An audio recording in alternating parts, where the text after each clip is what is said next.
ಸರ್ಕಾರದ ವಿರುದ್ಧ ವಕ್ಫ್ ನೋಟಿಸ್ ವಾಗ್ದಾಳಿಗೆ ತಯಾರಿಯನ್ನ ನಡೆಸುತ್ತಿದ್ದಾರೆ. ಎರಡೂ ಸದನಗಳಲ್ಲಿ ಕಲಾಪ ಆರಂಭವಾಗ್ತಾ ಇದ್ದಂತೆ ವಕ್ಫ್ ವಿಚಾರವನ್ನ ಪ್ರಸ್ತಾಪ ಮಾಡಲಾಗುತ್ತೆ. ವಕ್ಫ್ ವಿಷಯ ಚರ್ಚೆಗೆ ಮನವಿಯನ್ನ ಮಾಡ್ತಾರೆ ಬಿಜೆಪಿ ನಾಯಕರು. ಸದನದಲ್ಲಿ ವಕ್ಫ್ ಗದ್ದಲ ಎಬ್ಬಿಸಲು ವಿಪಕ್ಷಗಳು ಪ್ಲಾನ್ ಮಾಡಿಕೊಂಡಿದ್ದಾರೆ. ವಿಪಕ್ಷಗಳಿಗೆ ತಿರುಗೇಟನ್ನ ಕೊಡಲು ಸರ್ಕಾರದಲ್ಲೂ ಪ್ಲಾನ್ ಆಗ್ತಾ ಇದೆ. ಬಿಜೆಪಿ ಅವಧಿಯಲ್ಲಿ ಹೆಚ್ಚು ನೋಟಿಸ್ ಅನ್ನ ಕೊಡಲಾಗಿದೆ ರೈತರಿಗೆ ಅನ್ನುವಂಥದ್ದು ಕಾಂಗ್ರೆಸ್ ನಾಯಕರ ವಾಗ್ವಾದ. ಇದನ್ನೇ ಎಲ್ಲರೂ ಪ್ರಸ್ತಾಪ ಮಾಡುವಂತೆ ಸೂಚನೆಯನ್ನ ಕೊಡಲಾಗಿದೆ.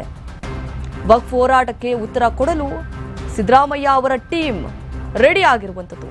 ಮತ್ತೊಂದೆಡೆ ಸಂಜೆ ಸಿಎಂ ಸಿದ್ದರಾಮಯ್ಯ ಅವರ ನೇತೃತ್ವದಲ್ಲಿ ಸಂಪುಟ ಸಭೆಯನ್ನ ಮಾಡಲಾಗುತ್ತೆ. ಸುವರ್ಣಸೌಧದಲ್ಲಿ ಸಂಪುಟ ಸಭೆಯನ್ನ ಸಿಎಂ ಸಿದ್ದರಾಮಯ್ಯ ಅವರು ನಡೆಸಲಿದ್ದಾರೆ.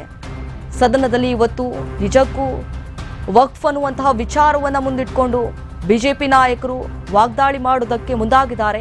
ವಕ್ಫ್ ನೋಟಿಸ್ ವಿಚಾರವನ್ನ ಪ್ರಸ್ತಾಪಕ್ಕೆ ಬಿಜೆಪಿ ನಾಯಕರು ಸಜ್ಜಾಗಿರುವಂಥದ್ದು. ಕಾಂಗ್ರೆಸ್ ಸರ್ಕಾರದ ವಿರುದ್ಧ ವಕ್ಫ್ ವಿಚಾರ ದಾಳಿ.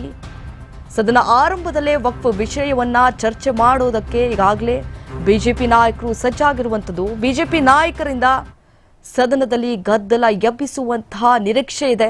ಇತ್ತ ವಕ್ಫ್ ವಿಚಾರಕ್ಕೆ ಹೇಗಾದ್ರೂ ಮಾಡಿ ನಾವು ತಿರುಗೇಟ್ ಕೊಡಬೇಕು ಅಂತ ಹೇಳಿ ಕೈ ನಾಯಕರು ಮುಂದಾಗಿದ್ದಾರೆ. ಯಾವ ಪಕ್ಷ ಅಧಿಕಾರದಲ್ಲಿದ್ದಾಗ ಹೆಚ್ಚು ನೋಟಿಸ್ ಅನ್ನ ಕೊಟ್ಟಿದ್ರಿ ಅಂತ ಹೇಳಿ ಇತ್ತ ಕೈ ನಾಯಕರು ಪ್ರಶ್ನೆ ಮಾಡುವಂತಹ ಸಾಧ್ಯತೆ ಕೂಡ ಹೆಚ್ಚಾಗಿದೆ. ಯಾಕಂದ್ರೆ ಈ ಹಿಂದೆ ಬಿಜೆಪಿ ಅವಧಿಯಲ್ಲಿ ಹೆಚ್ಚು ನೋಟಿಸ್ ಅನ್ನ ಕೊಡಲಾಗಿತ್ತು ರೈತರಿಗೆ ಅನ್ನುವಂಥದ್ದು.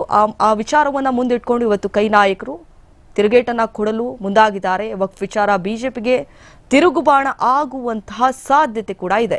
ಇವತ್ತು 4 ಗಂಟೆಗೆ ಸಂಜೆ ಸಚಿವ ಸಂಪುಟ ಸಭೆಯನ್ನ ನಡೆಸಲಿದ್ದಾರೆ ಸಿಎಂ ಸಿದ್ದರಾಮಯ್ಯ ಅವರು. ಸುವರ್ಣಸೌಧದಲ್ಲಿ ನಡೆಯಲಿರುವಂತಹ ಸಭೆ ಇದು.